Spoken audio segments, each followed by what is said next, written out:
Bonjour à toutes, bonjour à tous. Aujourd'hui, on va s'intéresser à Homère. Homère dont on ne sait pas grand-chose, ça pourrait être une vidéo très courte. On sait que lorsqu'on lit les textes d'Homère, nous lisons parmi les textes littéraires européens les plus anciens conservés. Il y a eu d'autres textes littéraires avant, mais on ne les a pas conservés. On sait que Homère est grec et qu'on le surnommait le poète. On dit qu'il est l'auteur de l'Iliade et l'Odyssée et qu'il a sans doute écrit d'autres textes, mais que ces textes ont soit été perdus, soit que les textes que l'on a gardés, eh bien, on n'est pas du tout sûr que ce soit lui l'auteur.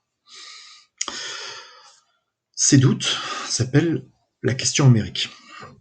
On n'est pas sûr qu'Homère ait écrit l'Iliade et l'Odyssée, et ce doute-là amène encore d'autres doutes. Est-ce que Homère a réellement existé? Tout cela donc s'appelle la question homérique. C'est sur cette question-là qu'on va travailler. C'est sur cette question-là et sur la recherche d'indices qu'on va travailler. Alors quand est-ce qu'il a existé? Il a existé entre le 7e siècle et le 9e siècle avant Jésus-Christ. La moyenne des deux fait qu'en général, on se met d'accord sur le 8e siècle avant Jésus-Christ. On a quelques indices qui nous font dire aussi qu'il a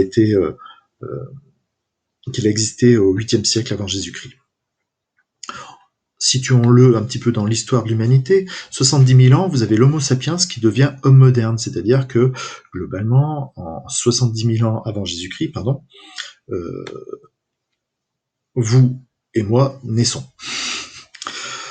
Il faut à peu près 65 000 ans pour que cet Homo sapiens moderne invente l'écriture et se dise qu'il peut communiquer par l'écrit et la lecture.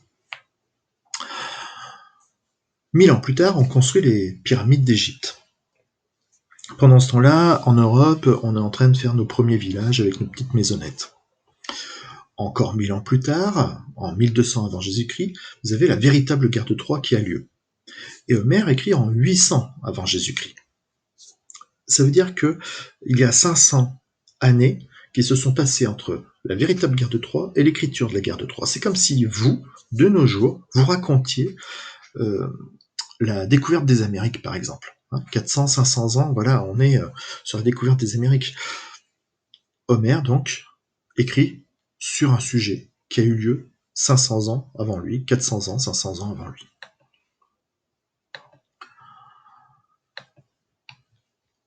Beaucoup de mots utilisés par Homère dans l'Iliade et l'Odyssée sont empruntés au dialecte ionien. Homère serait donc originaire des côtes ouest de l'actuelle Turquie, non loin de Troie. Mais on trouve aussi des vocables issus de dialectes éoliens, de dialectes chypriotes ou de dialectes arcadiens. Donc, soit il n'était pas tout seul à écrire l'Iliade et l'Odyssée, soit il a emprunté des mots au fil de ses pérégrinations. Actuellement, beaucoup de villes grecques aimeraient se revendiquer ville berceau d'Homère. Ça ferait marcher un peu le tourisme.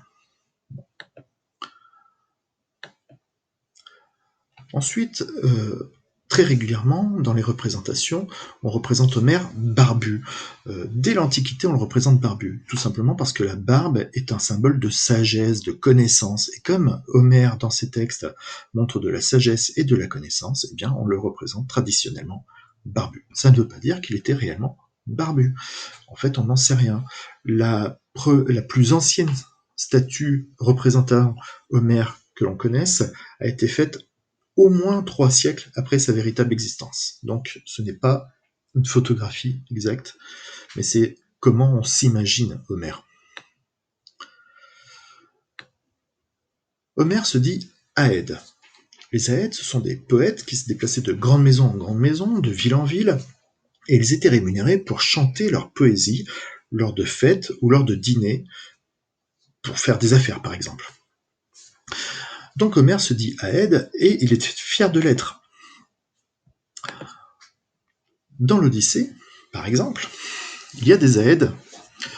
Dès le chant 1, par exemple, on a Phémus, l'Aède Phémus, qui chante des chants de bataille dans sa veine, autrement dit, c'est un poète spécialisé dans le chant épique, et potentiellement dans les chants qui ressembleraient à la veine homérique, et il reçoit des éloges. Alors c'est drôle, parce que avant l'existence donc des histoires de l'Iliade et de l'Odyssée, on a un Aède qui pourrait tout à fait être représentatif des Aèdes qui chantent la veine homérique. On en croise régulièrement dans l'Odyssée des Aèdes, par exemple quand Télémaque est à Sparte. Et puis il y a Démodocus, un Aède très lié à Ulysse. Homère ne tarit pas d'éloges sur ses chants, sur son art, et il met en valeur les effets de ses chants. Par exemple, il fait pleurer Ulysse. On pense qu'Homère s'amuse à faire ici son autoportrait. Il portraiture surtout sa fonction et l'importance de sa fonction. Il explique ce qu'est son métier et pourquoi il est important, son métier. 80% des Aèdes étaient aveugles.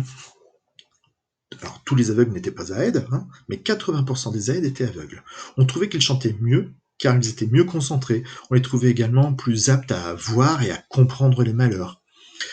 4 chances sur 5 donc pour que Homère ait été aveugle, d'autant qu'on le trouvait excellent.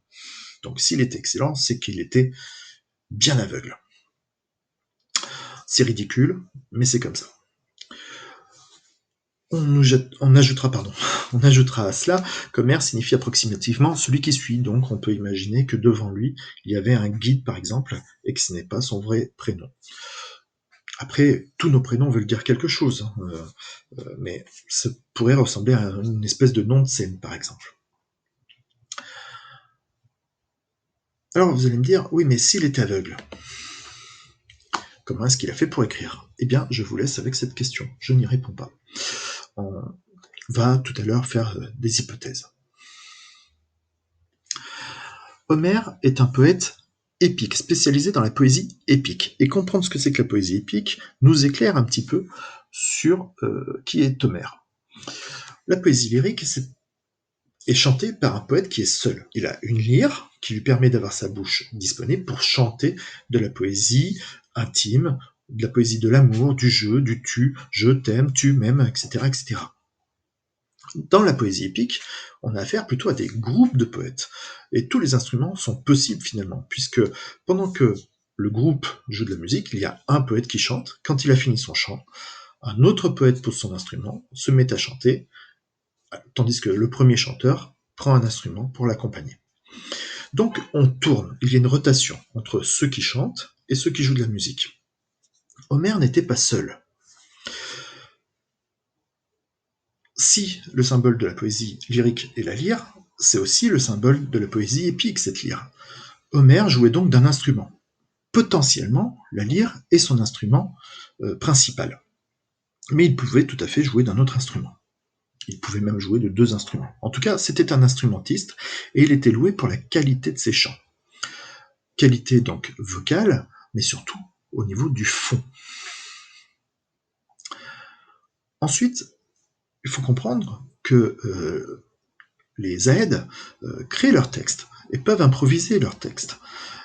Dans la poésie épique, dans les chants qui nous intéressent, Homère et l'Odyssée, l'Iliade et l'Odyssée, l'Iliade et l'Odyssée, ça veut donc dire que les Aèdes régulièrement ont fait des modifications, ont pu créer des chants et ont pu comme ça faire des petits mélanges de textes.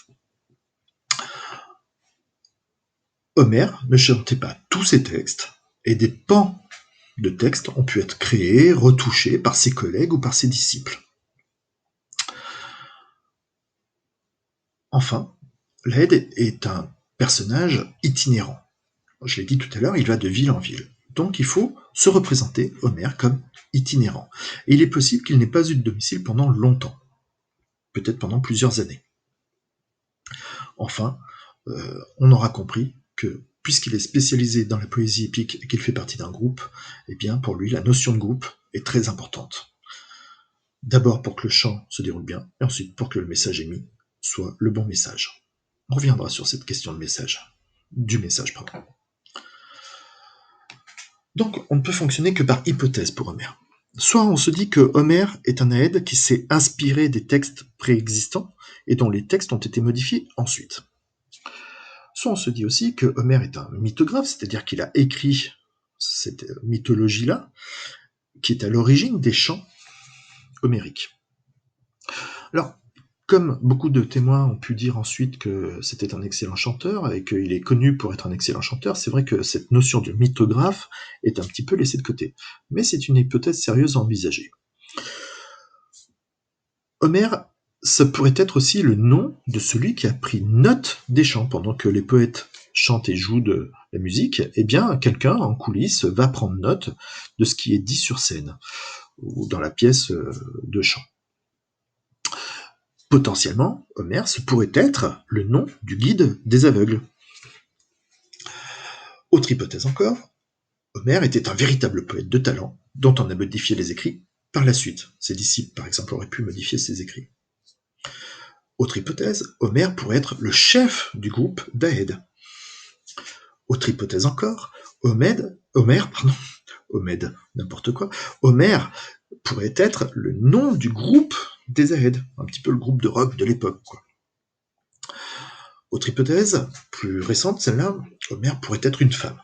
C'est peu probable, mais pourquoi pas, restons ouverts sur cette hypothèse-là. Autre hypothèse encore, plus récente encore, Homère serait le petit-fils d'Ulysse et le fils de Télémaque. C'est quasi impossible, néanmoins ça pourrait faire de très bons romans. Alors je vous vois venir, vous êtes déçus parce qu'il n'a pas existé en personne. Cela n'empêche pas qu'on se l'imagine, cet Homère, comme une personne, et qu'on essaye de lui donner une image. Considérons donc Homère comme une entreprise. Une entreprise est une personne morale. Cela n'empêche pas l'entreprise d'exister, d'avoir une production réelle et d'avoir ses têtes pensantes et ses valeurs. Après tout, l'Iliade et l'Odyssée sont des œuvres qui existent réellement et sur lesquelles on peut apprécier la culture, l'élégance du style, etc. Homère est une formidable compilation, une synthèse d'une civilisation. Homère, qui qu'il soit, quel qu'il soit, sera porteur de culture pour les générations futures jusqu'à aujourd'hui. 2800 ans de culture grâce à Homère. Homère, c'est aussi une excellente maîtrise du style. Même s'il y a plusieurs collaborateurs, l'ensemble est beau, magnifique. Et puis, finalement, si Homère n'a peut-être pas existé, vous pouvez aussi vous rassurer en vous disant que Homère a peut-être existé.